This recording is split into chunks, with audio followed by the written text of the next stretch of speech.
નમસ્કાર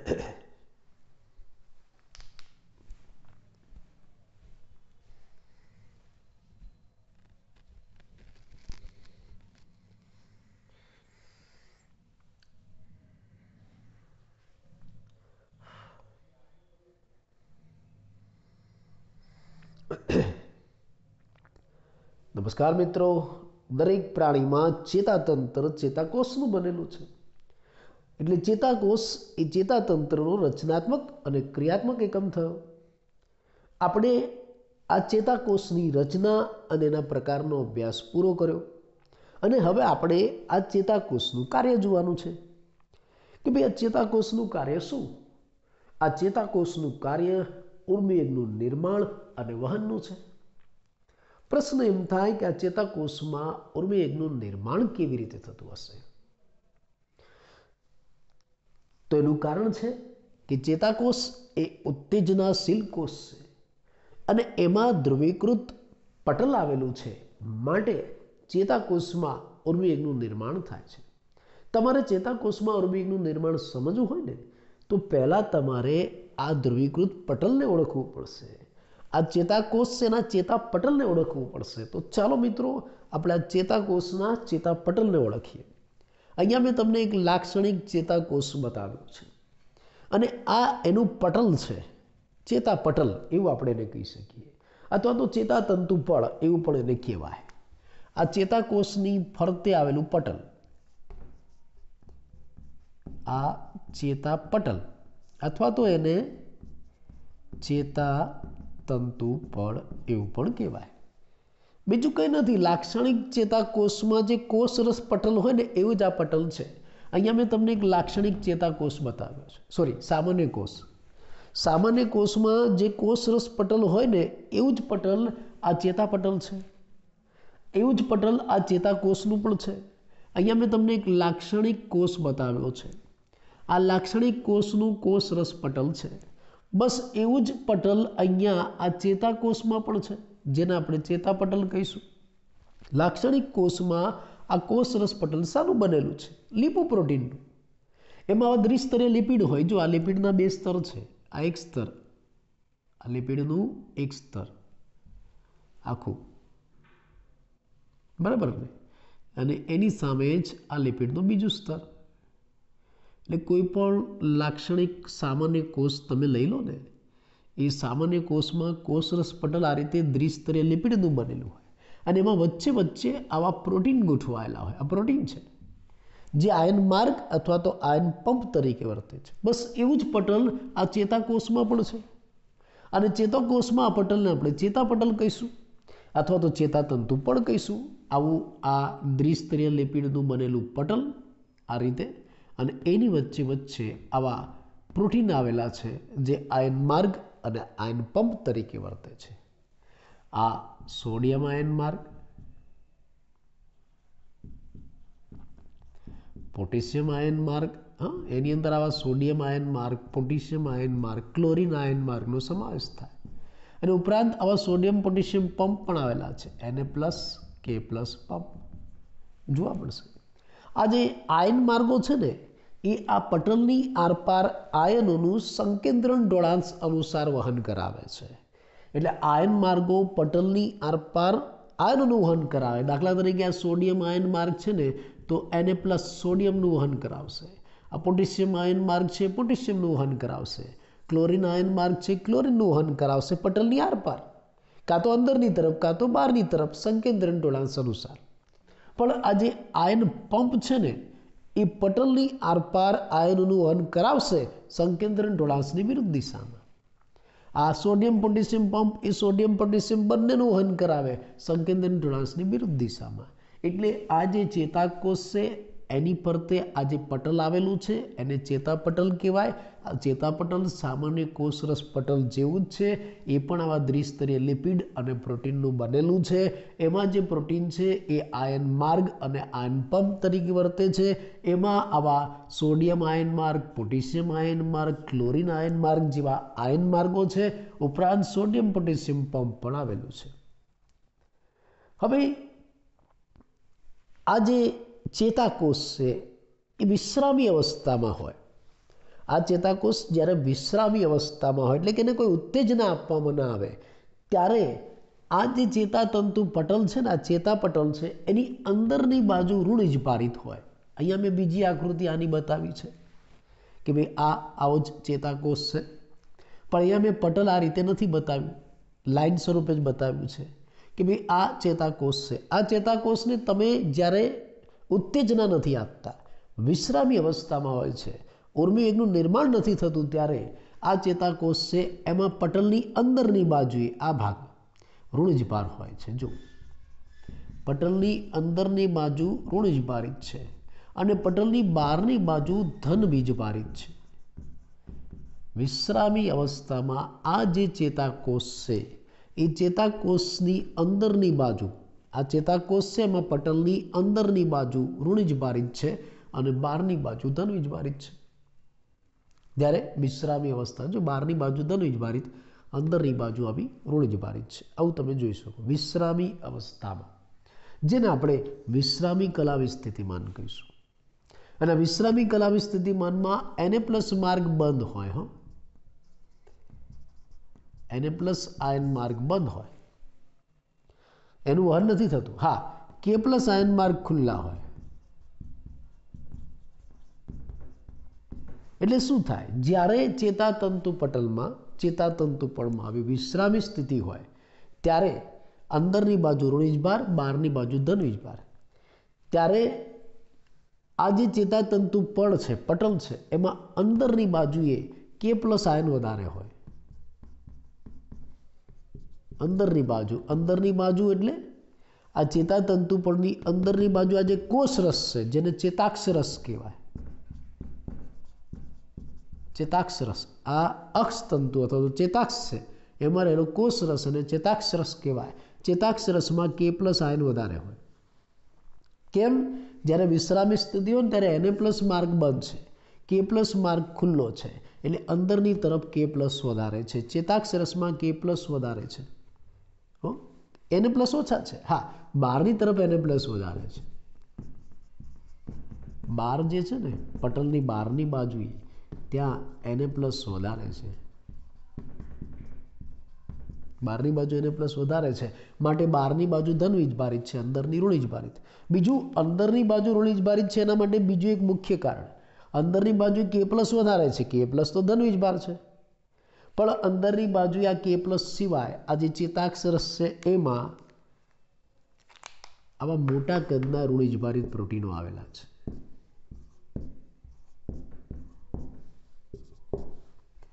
ઋણિજભારિત પ્રોટીન એટલે અંદરની બાજુ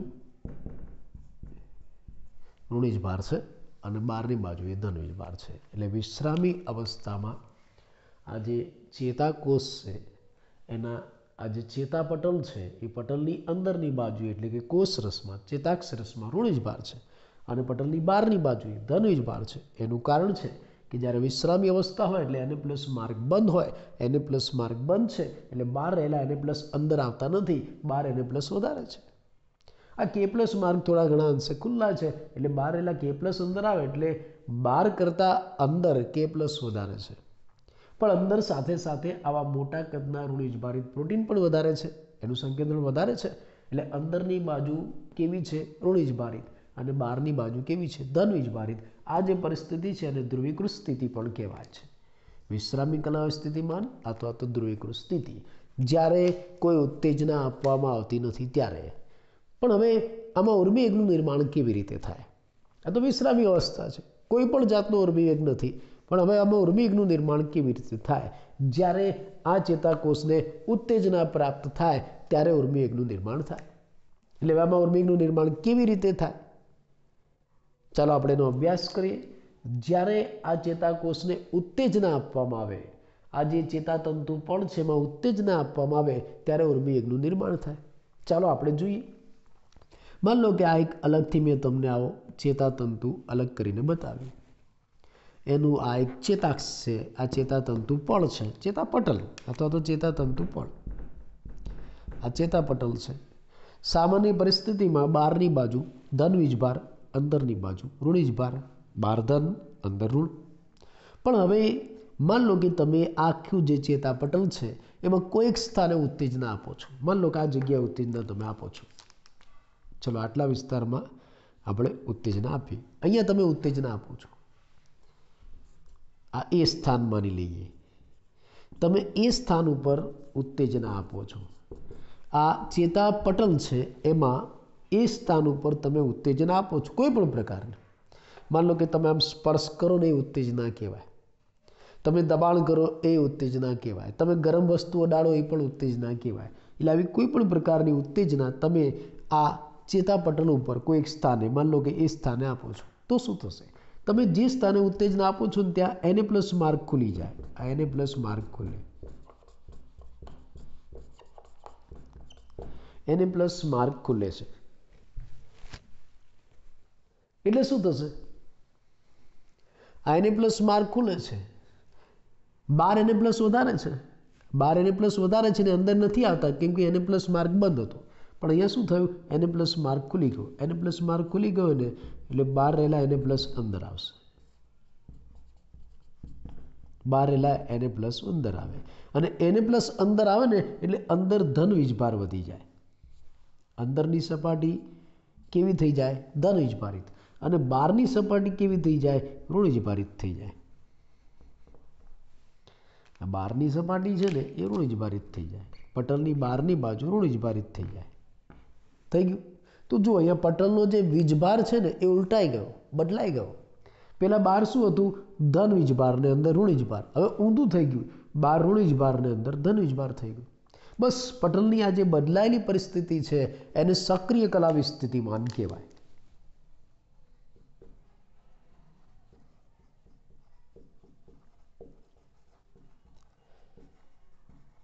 સક્રિય કલાવી સ્થિતિમાન, અને આ સક્રિય કલાવી સ્થિતિમાન એટલે બીજું કંઈ નહીં, આપણો ઉર્મી વેગ,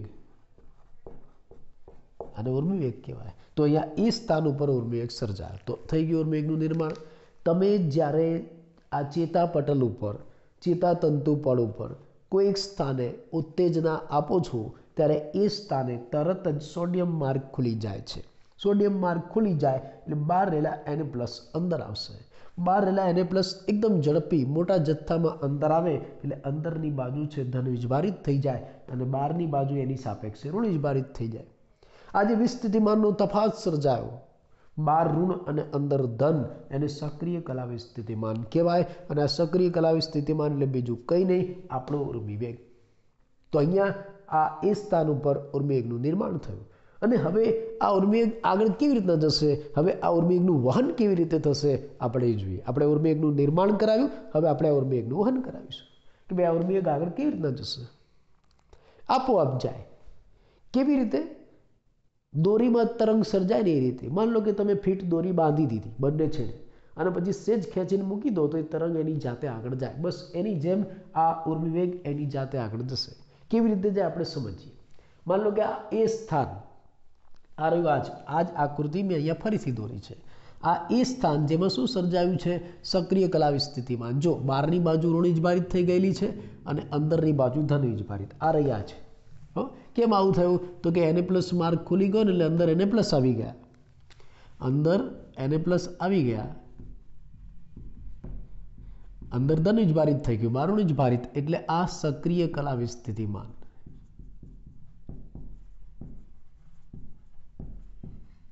ક્યાં છે આ સક્રિય કલાવી સ્થિતિમાન,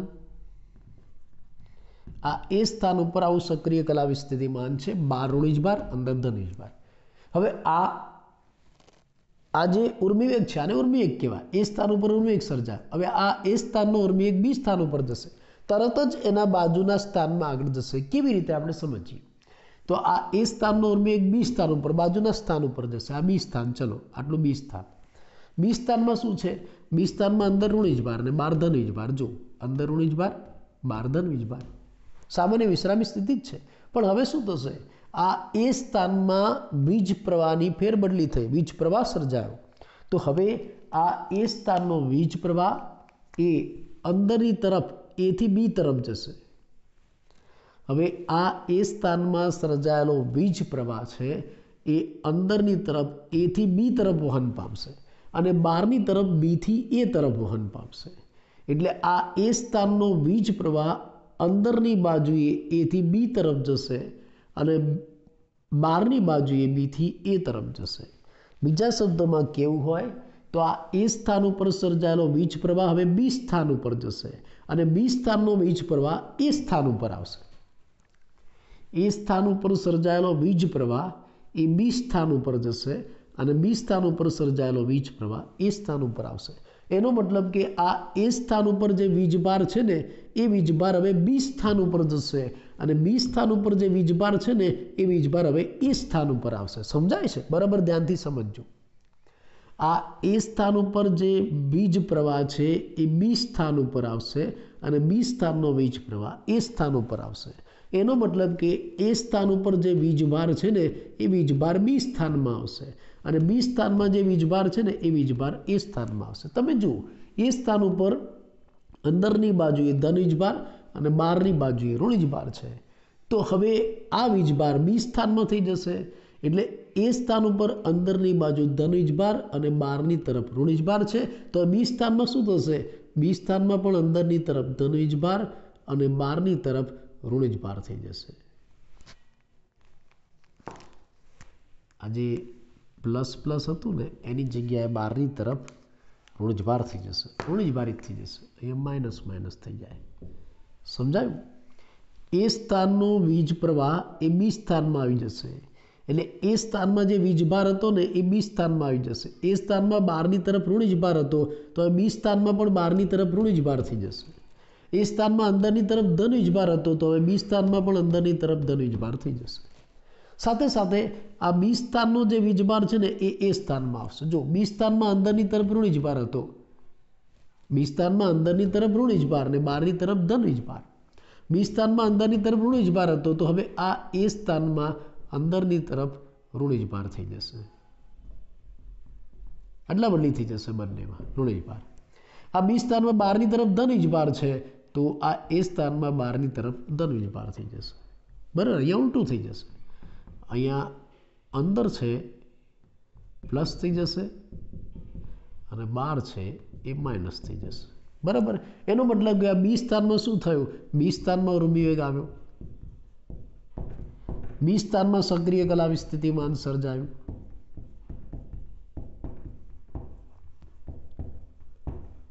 બી સ્થાનમાં સક્રિય કલાવી સ્થિતિમાન સર્જાયું અને એ સ્થાનમાં જો એ સ્થાનમાં ફરી પાછું 12 પ્લસ ને અંદર માઇનસ, 12 પ્લસ ને અંદર માઇનસ, એ સ્થાનમાં ફરી પાછું વિશ્રામી કલાવી સ્થિતિમાન સર્જાયું.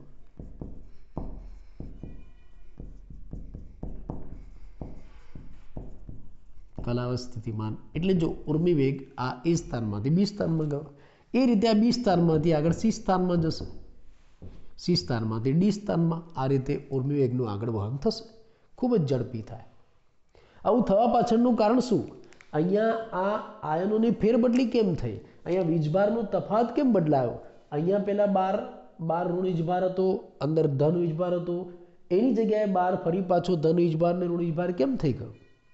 તો એનું કારણ છે કે ભાઈ જ્યારે ઉત્તેજના આપણે આપીએ છીએ ત્યારે એને પ્લસ માર્ગ ખુલે છે. એને પ્લસ માર્ગ ખુલે એટલે એને પ્લસ અંદર આવે છે અને અંદરની બાજુ ધન વીજભારિત થાય જ્યારે ઉર્મિવેગનું નિર્માણ થાય ત્યારે, જ્યારે ઉત્તેજના આપવામાં આવે ત્યારે. પણ અંદરની તરફ રહેલો આ જે ધન વીજભાર છે ને એ થોડા સમય માટે જ પ્રાપ્ત થાય છે. ફ્રેક્શન ઓફ સેકન્ડ, સેકન્ડના 1 લાખમાં ભાગ કરતાં પણ ઓછા સમય માટે અંદરની બાજુ ધન વીજભારિત રહે છે. તરત જ અંદરની બાજુ ઋણ વીજભારિત થઈ જાય છે. કારણ તરત જ આ એને પ્લસ માર્ગ બંધ થઈ જાય. આ એને પ્લસ અંદર આવી જાય, અંદરની બાજુ ધન વીજભારિત થઈ જાય એટલે તરત જ આ એને પ્લસ માર્ગ બંધ. ચલો એને પ્લસ માર્ગ બંધ, એને પ્લસ માર્ગ બંધ થઈ જાય અને તરત જ ત્યાં કે પ્લસ માર્ગ ખુલી જાય. કે પ્લસ માર્ગ હોય ને એ ખુલી જાય. કે પ્લસ માર્ગ ખુલી જાય એટલે અંદર જે કે પ્લસ રહેલા છે બધા બહાર આવવા માંડી જાય. અંદર રહેલા કે પ્લસ બહાર આવવા માંડી જાય. અંદરના કે પ્લસ બહાર આવે એટલે બહારની બાજુ ફરી પાછી ધન વીજભારિત થઈ જાય અને અંદરની બાજુ કેવી થઈ જાય? ઋણ વીજભારિત થઈ જાય. એટલે અહીંયા એવું થાય છે. અહીંયા એટલે એવું થાય છે, અહીંયા જે સક્રિય કલાવી સ્થિતિમાન સર્જાયો કે ભાઈ બાર છે એ ઋણ ઇજભાર થઈ ગયો, અંદર ધન ઇજભાર થઈ ગયો, એ તરત જ બદલાઈ જાય છે. કારણ શું?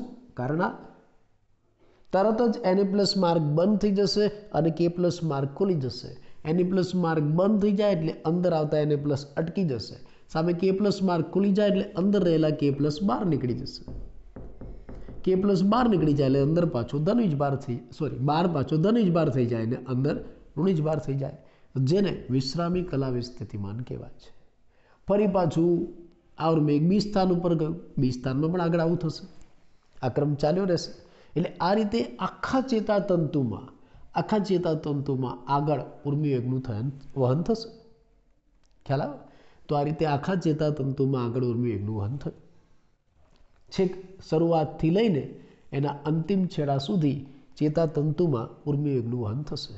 પણ અહીંયા આપણે જે ઉર્મિવેગનું વહન સમજાવ્યું ને એ અમજ્જિત ચેતાતંતુમાં હતું. જુઓ, આ જે ચેતાતંતુ છે ને એની આજુબાજુ મજ્જા પણ નથી. પણ આપણે જાણીએ છીએ કે આપણા જેવા ઉચ્ચ કક્ષાના પૃષ્ઠવંશી પ્રાણીઓમાં આ ચેતાતંતુ પણ છે ને એની આજુબાજુ આવું મજ્જા પણ છે. મજ્જિત ચેતાતંતુ હોય, આ મજ્જિત ચેતાતંતુ છે, એમાં આ ચેતાતંતુ પણ છે, એની આજુબાજુ આવું ચરબીનું બનેલું અવાહક મજ્જા પણ છે. હવે અહીંયા તો આજુબાજુ મજ્જા પણ છે, જે અવાહક છે એટલે એ વીજ પ્રવાહનું વહન નહીં કરી શકે. તો પછી આમાં ઉર્મિવેગનું વહન કેવી રીતે થાય? તો અહીંયા ઉર્મિવેગનું વહન ફક્ત રેનવીયરની ગાંઠના ભાગે જ થાય છે. આ રેનવીયરની ગાંઠ,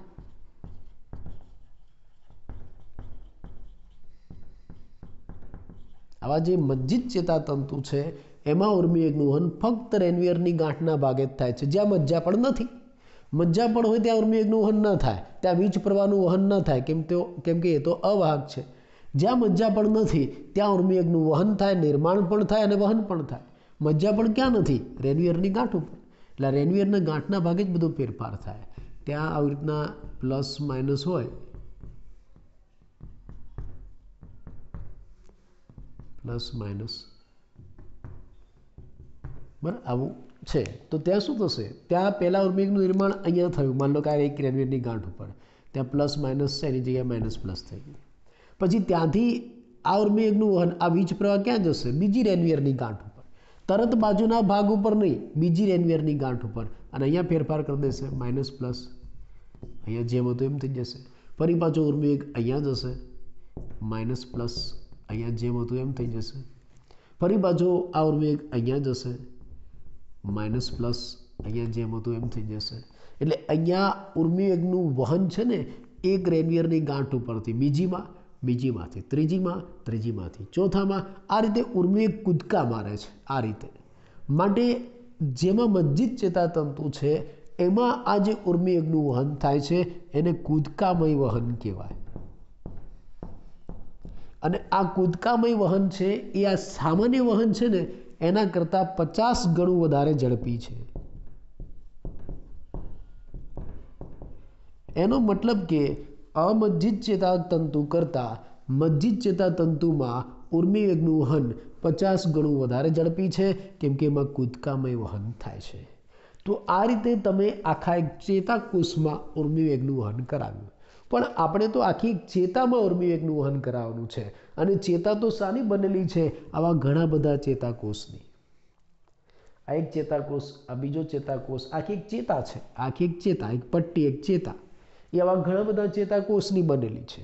તમે તો આવા એક ચેતાકોષમાં ઉર્મિવેગનું વહન કરાવ્યું. હવે આ એક ચેતાકોષમાંથી બીજા ચેતાકોષમાં ઉર્મિવેગ કેવી રીતે જશે એનો અભ્યાસ આપણે નેક્સ્ટ લેક્ચરમાં કરીશું.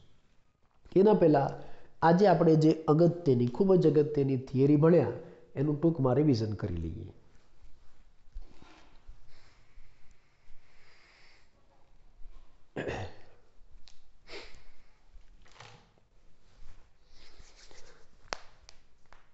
જો આપણે પહેલા ચેતાકોષની રચના જોઈ, એના પ્રકાર પણ જોયા, અને હવે આપણે આ ચેતાકોષનું કાર્ય જોવાનું છે. અને ચેતાકોષનું કાર્ય ઉર્મિવેગનું નિર્માણ અને વહન કરવાનું છે. કારણ કે આ ચેતાકોષ પોતે એક ઉત્તેજનાશીલ કોષ છે અને એમાં જે પટલ છે ને એ ધ્રુવીકૃત સ્થિતિમાં હોય છે. હવે પટલની ધ્રુવીકૃત સ્થિતિ એટલે શું સમજવા માટે તમારે એની પટલની રચના યાદ કરવી પડે. કે ભાઈ આ એક લાક્ષણિક ચેતાકોષ છે અને આ એની આસપાસ ફરતે આવેલું પટલ, કોષરસ પટલ, જેને આપણે ચેતાપટલ કહીશું અથવા તો ચેતાતંતુ પણ કહીશું. આ ચેતાપટલ, આ ચેતાતંતુ પણ એ સામાન્ય કોષ છે એના કોષરસ પટલ જેવું હોય. આ સામાન્ય કોષનું કોષરસ પટલ એવું જ છે, લિપોપ્રોટીનનું જ બનેલું. આમાં પણ આની જેમ આવા દ્વિસ્તરીય લિપિડ છે અને વચ્ચે વચ્ચે આની જેમ આવા પ્રોટીન છે. આ પ્રોટીન આયન માર્ગ અને આયન પંપ તરીકે વર્તે છે. આની અંદર આવા સોડિયમ આયન માર્ગ, પોટેશિયમ આયન માર્ગ, ક્લોરિન આયન માર્ગ અને સોડિયમ પોટેશિયમ પંપ પણ આવેલા છે. આ સોડિયમ આયન માર્ગ Na+નું વહન કરાવે, પોટેશિયમ આયન માર્ગ પોટેશિયમનું વહન કરાવે, ક્લોરિન આયન માર્ગ ક્લોરિનનું વહન કરાવે. પણ કેવી રીતે? સંકેન્દ્રણ ઢોળાંશ અનુસાર. અને આ જે પંપ છે ને એ સોડિયમ પોટેશિયમ બંનેનું વહન કરાવે, પણ સંકેન્દ્રણ ઢોળાંશની વિરુદ્ધ દિશામાં. હવે આવો જે ચેતાકોષ છે એને તમે ઉત્તેજના નથી આપતા, એકદમ આરામની વિશ્રામી અવસ્થામાં હોય ત્યારે આ જે ચેતાપટલ છે ને એની અંદરની બાજુ ઋણવિજભારિત હોય અને બહારની બાજુ ધનવિજભારિત હોય. આ નિયમ છે, સામાન્ય કોષમાં એવું જ હોય છે કે ભાઈ અંદરની બાજુ ઋણવિજભારિત હોય અને બહારની ધનવિજભારિત હોય. એટલે પટલની અંદરની બાજુ ઋણવિજભારિત ને બહારની ધનવિજભારિત. એવું કેમ? કેમ કે પટલની અંદરની બાજુએ છે ને આવા ઋણવિજભારિત મોટા કદના પ્રોટીન આવેલા છે.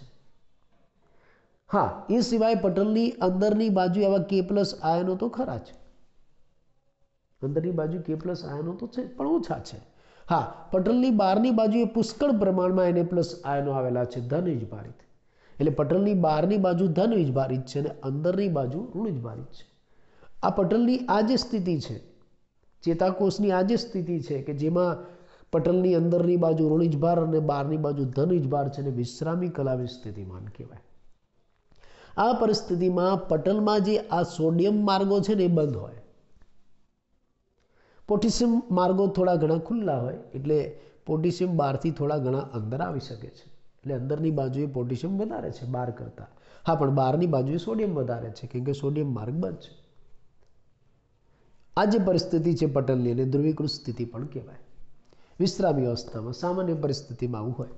પણ હવે તમે આ ચેતાકોષને ઉત્તેજિત કરો છો, એમાં ઉર્મિવેગનું નિર્માણ કરાવો છો, તો કેવી રીતે થાય ને ક્યારે થાય આપણે સમજીએ. જ્યારે તમે આ ચેતાકોષને ઉત્તેજિત કરો એટલે એમાં ઉર્મિવેગનું નિર્માણ થાય. માન લો કે આ ચેતાકોષ છે એને આપણે કોઈક સ્થાને ઉત્તેજના આપીએ. માન લો કે આ એ સ્થાન ઉપર તમે ઉત્તેજના આપો છો, તો શું થાય? તમે ચેતાકોષમાં એ સ્થાન ઉપર ઉત્તેજના આપો ને એટલે Na+ માર્ગ ખુલી જાય. Na+ માર્ગ ખુલી જાય એટલે બહાર રહેલા Na+ અંદર આવવાનું ચાલુ થઈ જાય. બહાર રહેલા Na+ અંદર આવે એટલે અંદરની બાજુ ધનવિજભારિત થઈ જાય અને બહારની બાજુ ઋણવિજભારિત થઈ જાય. બસ આ જે વિસ્થિતિમાનનો તફાત બદલાઈ ગયો, આ વીજભાર જે ઉલટાઈ ગયો, પહેલા બહાર શું હતું? ધન અને અંદર ઋણવિજભાર, એની જગ્યાએ બહાર ઋણ અને અંદર ધનવિજભાર થઈ ગયો. એને સક્રિય કલાવી સ્થિતિમાન કહેવાય. બસ એ જ આપણો ઉર્મિવેગ. તો આ રીતે તમે આ આખું ચેતાપટલ છે એમાં એ સ્થાને ઉત્તેજના આપી તો એ સ્થાને ઉર્મિવેગનું નિર્માણ થઈ ગયું. હવે આ ઉર્મિવેગ આગળ વહન પામશે. કેવી રીતે વહન પામે? આપણે પ્રશ્ન થયો, આપણે એનો અભ્યાસ કર્યો કે ભાઈ ઉર્મિવેગનું આગળ વહન કેવી રીતના થાય છે. તો આ એ સ્થાન ઉપરથી ઉર્મિવેગ તરત જ એની બાજુના બી સ્થાન ઉપર જાય. કેવી રીતે? એ સ્થાનમાંથી વીજ પ્રવાહ બી સ્થાનમાં જશે અને બી સ્થાનમાંથી એ સ્થાનમાં આવશે. પુસ્તક પ્રમાણે એ સ્થાનમાંથી વીજ પ્રવાહનું વહન અંદરની બાજુએ બી તરફ થશે, જ્યારે બહારની બાજુએ વીજ પ્રવાહનું વહન બીથી એ તરફ થશે. સાદી ભાષામાં કહીએ તો એ સ્થાનમાંથી આ વીજ પ્રવાહ બી સ્થાનમાં જશે અને બી સ્થાનનો વીજ પ્રવાહ એ સ્થાનમાં આવશે. એટલે એ સ્થાનમાં બહાર શું હતું? એ સ્થાનમાં બહાર માઇનસ હતું અને અંદર પ્લસ હતું.